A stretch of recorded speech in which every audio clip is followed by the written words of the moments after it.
In June the Battle of Friedland was fought, in which the Pavlograds did not take part, and after that an armistice was proclaimed. Rostov, who felt his friend's absence very much, having no news of him since he left and feeling very anxious about his wound and the progress of his affairs, took advantage of the armistice to get leave to visit Denisov in hospital. The hospital was in a small Prussian town that had been twice devastated by Russian and French troops. Because it was summer, when it is so beautiful out in the fields, the little town presented a particularly dismal appearance with its broken roofs and fences, its foul streets, tattered inhabitants, and the sick and drunken soldiers wandering about. The hospital was in a brick building with some of the window frames and panes broken and a courtyard surrounded by the remains of a wooden fence that had been pulled to pieces. Several bandaged soldiers, with pale swollen faces, were sitting or walking about in the sunshine in the yard. Directly Rostov entered the door he was enveloped by a smell of putrefaction and hospital air. On the stairs he met a Russian army doctor smoking a cigar. The doctor was followed by a Russian assistant. "I can't tear myself to pieces," the doctor was saying. "Come to Makar Alexeyevich in the evening." "I shall be there." The assistant asked some further questions. "Oh, do the best you can. Isn't it all the same?" The doctor noticed Rostov coming upstairs. "What do you want, sir?" said the doctor. "What do you want? The bullets having spared you, do you want to try typhus? This is a pest house, sir." "How so?" asked Rostov. "Typhus, sir. It's death to go in. Only we two, Makeev and I." He pointed to the assistant. "Keep on here. Some 5 of us doctors have died in this place. When a new one comes he is done for in a week," said the doctor with evident satisfaction. "Prussian doctors have been invited here, but our allies don't like it at all." Rostov explained that he wanted to see Major Denisov of the Hussars, who was wounded. "I don't know.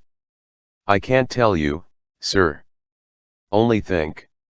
I am alone in charge of 3 hospitals with more than 400 patients.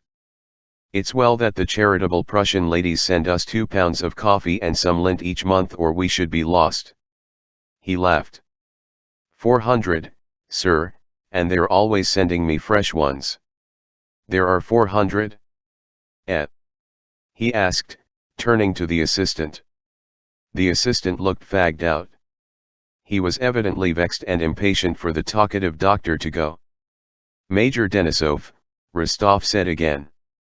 "He was wounded at Malitan." "Dead, I fancy." "Eh, Makeev?" queried the doctor, in a tone of indifference. The assistant, however, did not confirm the doctor's words. "Is he tall and with reddish hair?" asked the doctor. Rostov described Denisov's appearance.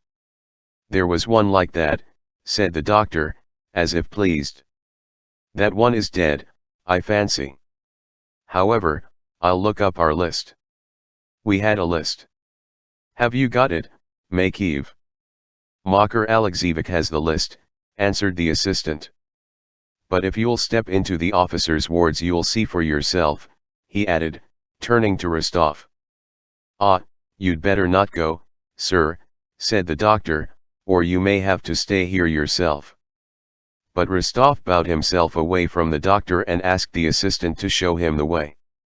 "Only don't blame me," the doctor shouted up after him. Rostov and the assistant went into the dark corridor. The smell was so strong there that Rostov held his nose and had to pause and collect his strength before he could go on. A door opened to the right. And an emaciated sallow man on crutches, barefoot and in underclothing, limped out and, leaning against the doorpost, looked with glittering envious eyes at those who were passing. Glancing in at the door, Rostov saw that the sick and wounded were lying on the floor on straw and overcoats. "May I go in and look?" "What is there to see?" said the assistant. But, just because the assistant evidently did not want him to go in, Rostov entered the soldiers' ward. The foul air, to which he had already begun to get used in the corridor, was still stronger here. It was a little different, more pungent, and one felt that this was where it originated. In the long room, brightly lit up by the sun through the large windows, the sick and wounded lay in 2 rows with their heads to the walls, and leaving a passage in the middle. Most of them were unconscious and paid no attention to the newcomers. Those who were conscious raised themselves or lifted their thin yellow faces, and all looked intently at Rostov with the same expression of hope, of relief, reproach, and envy of another's health. Rostov went to the middle of the room and looking through the open doors into the 2 adjoining rooms saw the same thing there. He stood still, looking silently around. He had not at all expected such a sight. Just before him, almost across the middle of the passage on the bare floor, lay a sick man, probably a Cossack to judge by the cut of his hair. The man lay on his back, his huge arms and legs outstretched. His face was purple, his eyes were rolled back so that only the whites were seen, and on his bare legs and arms which were still red, the veins stood out like cords.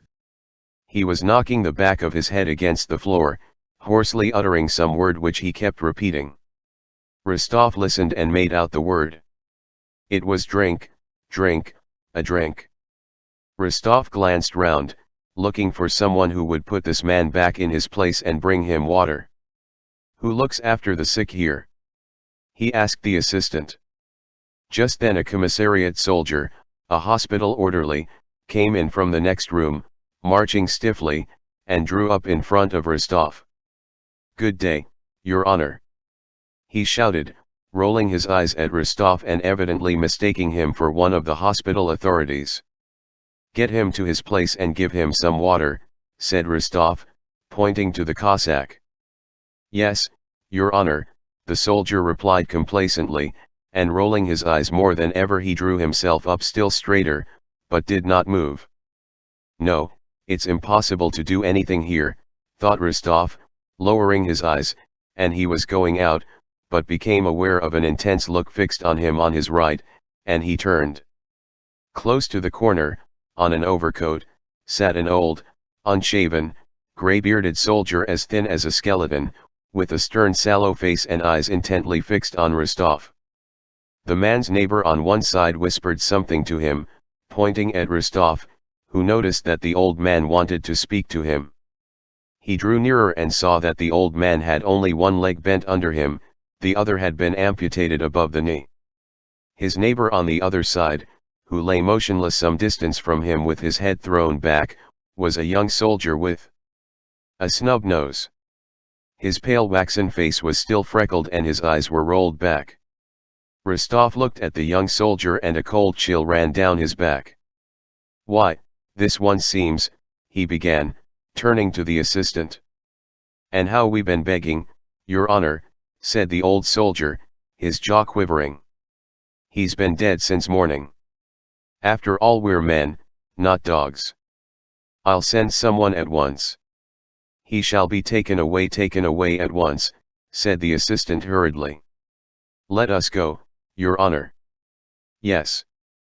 Yes, let us go," said Rostov hastily, and lowering his eyes and shrinking, he tried to pass unnoticed between the rows of reproachful envious eyes that were fixed upon him, and went out of the room.